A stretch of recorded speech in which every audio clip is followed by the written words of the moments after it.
like, no, we can't.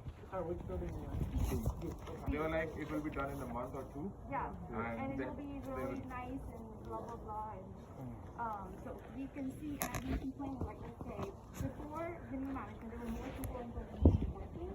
I know it was invaded privacy and everything, but I could see more people. But now I see like 10 people being distributed, like A, B, or A, D, and B, and C. There are like less people working in one building, and I don't understand. Like I understand if they're trying to do everything together because they're the same raw materials and then like taste everything, but that's not right. You have to bring more people to get things done faster. And I also like before that, Erica, I told them like I have also worked in construction before, and this doesn't work like this. Like you have to keep moving fast, and you have a scope of work where you have a deadline to. And then you keep on telling, okay, there's a wiggle room, but it's not, it doesn't take. So it's not even wiggle, they increase the deadline like anything. When I mean, they're not telling us what the deadline is actually. Oh, they told me it's We've always June. been asking them, I like, had a kid in September. I moved here in December just because I needed a bigger place and it was a good. I moved from an Avalon to Avalon, like Avalon Park Square to Avalon working place.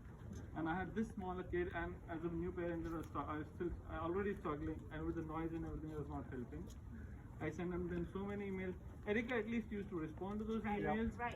Even though it was not what I expected, she just gave me the line of June, July, and then it moved to August, and then the ownership changed, and then there was no even response to those emails. Right. So I was on a call with senior management in my company, and the ball club that was hanging, it literally fell down. Oh, In the I middle had of to a get up at 8 o'clock, and it was noise. I was standing My over daughter there used to asking get them- up at 8 in the morning at 8 o'clock, and kids sleep a lot. If you guys have kids, you might know. When they're early in age, and she used to get up crying, and I used to pick her up, pack the stuff, get my laptop in a bag, and I used to move to a friend's place. Just because stuff, and I don't know what the health impact of that is. I don't know what you guys think because we are talking about solutions. Like we have every individual person here has some of these other issues. And the one thing that stand out a lot is invading privacy. So they don't tell us the time frame. Like when somebody will come in and they just pop up through the window. I don't know if that has happened to you guys, but if not, just be aware.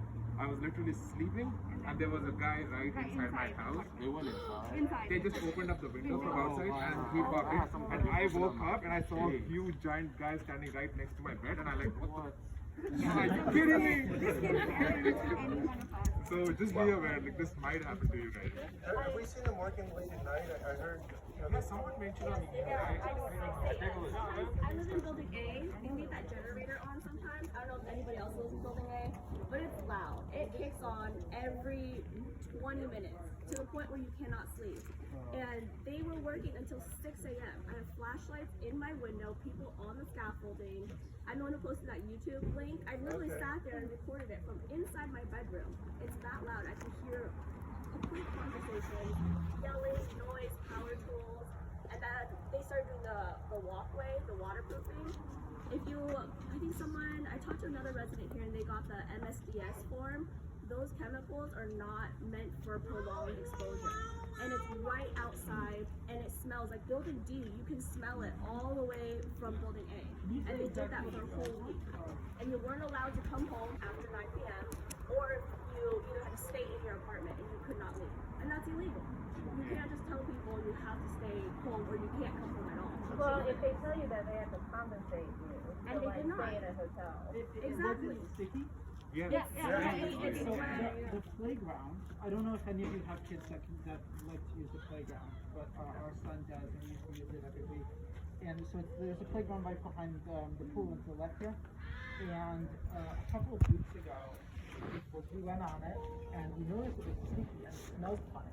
Yeah. And there's no water for the kids go up it, and it was like, That's it was sealant? really sticky. I was like on my shoes and on my hands, I'm like, what the hell is this? And so we got off of it, and a couple of days later, a week later, they put a fence around the playground. So now we can't even use it, it's unclear what the situation is there. So I think it's the same thing.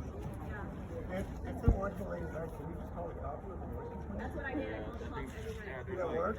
They came here, they checked their work permits. The first day they did have a work permit to work that late, which I don't believe. But the second or third time I called them, their work permit expired. they don't even have a work permit to work on this building at all. So I don't even know who is doing this and what they're doing, but it was not communicated to us at all.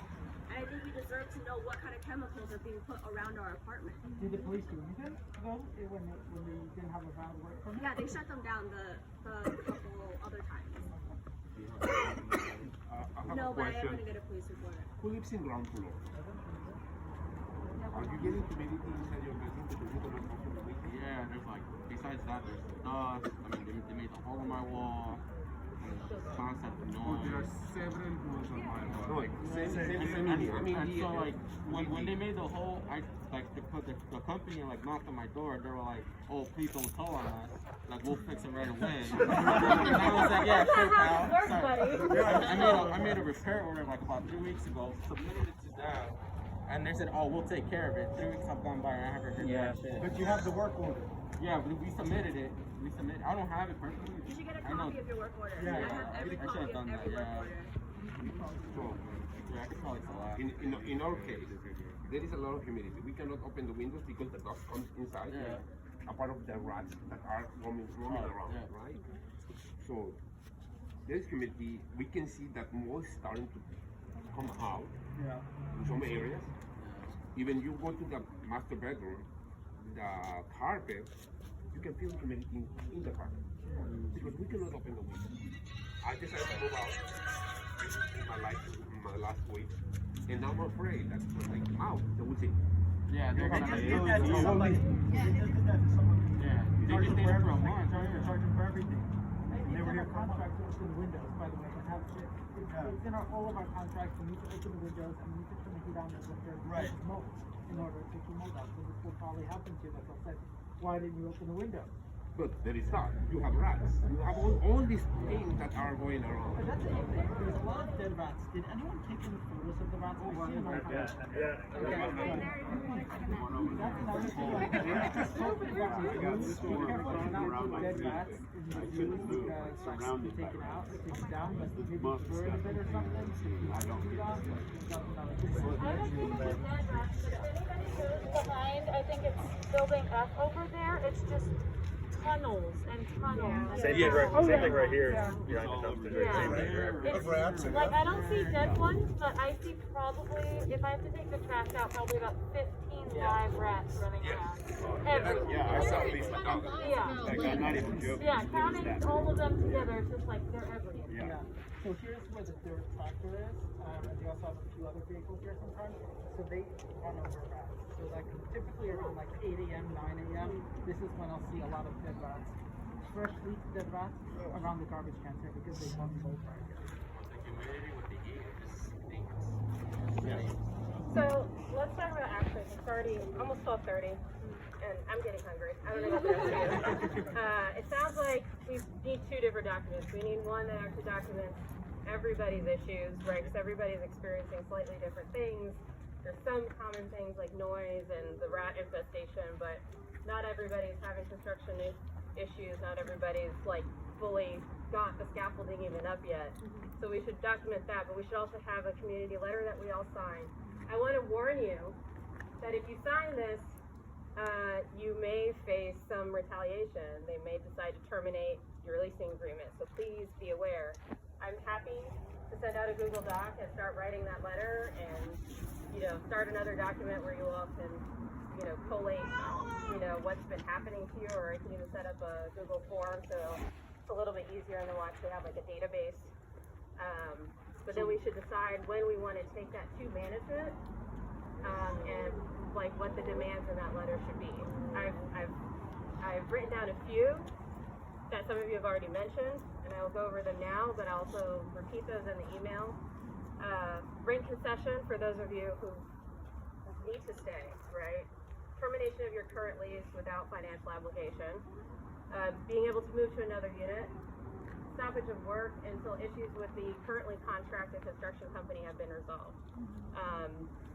If there's anything else, you can always add that to that letter when I send that link out.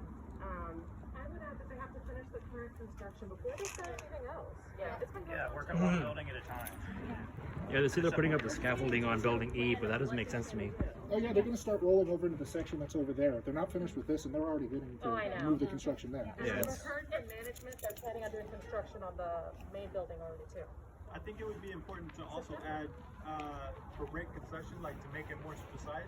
I would say 20% for all residents currently involved in construction, as well as no rent increases for current residents that decide to stay or can't move for whatever reason. I mean, I would say it can go down. They sent me a new rate rent estimate just like $200 above the current. It's already huge, and they have the audacity to ask more. And when I complain, it's like, this is what you would expect. I need to talk to them. I am sorry. Right.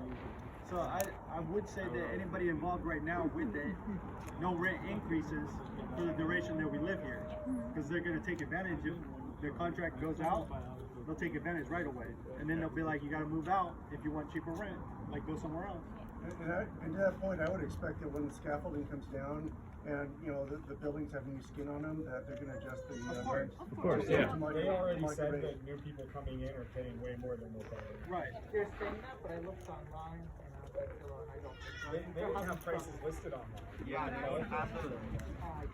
Also, So they are going to be increasing the rent because I was down here on the very first day of the transition and I spoke to a woman who's like part of EMC corporate, and without prompting, she raised the fact that moratoriums on rent increases are done and gone, and that I and everyone else can expect the rent increase with any renewal. Oh yeah, I've gotten a new, no doubt that lease they want to agreement. increase the rent. I just don't think they'll manage given the number of unhappy people and the number of people who. So when their management took over, we asked them. We said our lease is ending soon. You know what's happening with the renewal, and they said, oh, we'll let you know a month beforehand. They forgot. I checked them again a couple days ago, and they said, oh, actually your lease expired yesterday. So they said we can offer you an extension at the current rate, and then we were like, okay, well, can we see a lease because you're a new company, and they haven't sent it to us yet. But they've already accepted our payment for that month, so we're technically on month to month, and I can tell you the next. My lease is over this 14. I asked for the same problem that you had. Yeah. They gave me the response like 2 weeks later, and they say, we are not going to increase your lease. So if they're increasing your lease, in the case they didn't increase the lease. So I'm going to stay with the same lease, but I decided to move out just because it's done. Yes. yeah. And we're the building that's about to start, so. So, with the pandemic going on, and they started all these things, kids having homeschooling, it was not easy to keep them focused on whatever the teacher was saying. Also, there's new laws as of this year about retaliation, and like I encourage everybody to look them up, but I don't think that they need a good reason to not renew our lease. Yeah. And I don't see anything that applies to us that would justify them not renewing our lease here based on this if we sign it, but I encourage everybody to look at that law. You can still experience retaliation, It's and just a then We fight. have to fight it. and fight it, but just be aware that they may try And to. we all have an incredibly powerful bargaining chip at our disposal. If we all together unanimously withhold rent, they're gonna have to do something. Imagine if every single person here just didn't pay. What are they gonna do? They're gonna be out a lot of money. You gotta be They're gonna careful have to with listen doing to that. us. Like, Yeah. that'll tank your credit, man, and it'll prevent you from being able to get other apartments and stuff. Not paying, I don't think that's a great option. You're not actually allowed to under Washington. I can't go that route. Yeah, I think that in terms of things we can take action on, I think your document is definitely the way to The go. rent increase and being able to cancel fees. So like realistically, they're not going to commit to all of those demands. So we should put in everything that we want. But no rent increases for the No duration that we rent live here. increases, and anybody who starts under construction for the period of construction should have rent concessions. Yeah. Yeah. So we'll put all of that in. Yeah, aim high and then we see what happens. Yeah. Like you And don't see what already they come go back with. conceding. Right. Yeah. I know that there are groups here in Washington and in King County that help people like us, and they will do it for relatively low fees. We can cross that bridge when we come to it. It's not a thing we have to worry about now. Let's do the letter, see what they come back with, and hopefully they'll be reasonable and not total jackasses. The letter is really important to get going because I think to go to any sort of government I'll put all of those that I've captured in there, and then we can edit as we see fit.